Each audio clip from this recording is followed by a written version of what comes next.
Depuis le 18 mars, le gouvernement israélien a de nouveau déclenché le fer et le feu sur Gaza. Des centaines de morts en quelques heures, des milliers depuis 7 jours, dont un nombre effroyable d'enfants.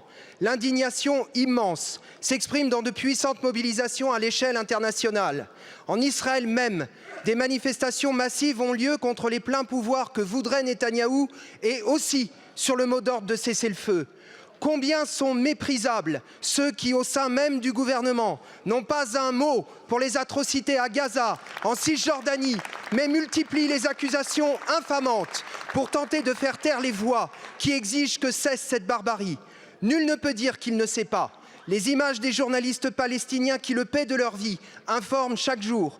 Les médecins de Gaza en appellent au monde. L'un d'eux, le docteur Oussam Abou Safia, a été arrêté par l'armée israélienne après que celle-ci eut détruit son hôpital. Depuis 85 jours, ce médecin est à l'isolement, battu et torturé. L'appel pour sa libération immédiate et celle de tous les soignants détenus en Israël est aujourd'hui repris dans le monde entier.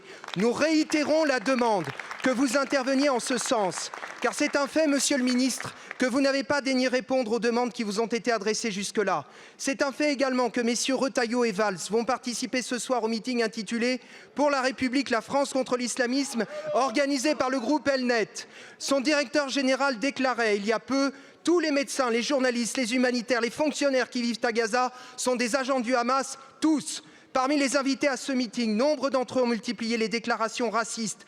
L'une d'elles, pour attiser la haine islamophobe, osait déclarer il y a peu: la seule chose que les musulmans regrettent, c'est qu'Hitler n'ait pas terminé ce qu'il a commencé. Monsieur le Premier ministre, comment peut-on prétendre défendre la République et se tenir aux côtés des propagateurs de haine et des promoteurs du massacre de tout un peuple ?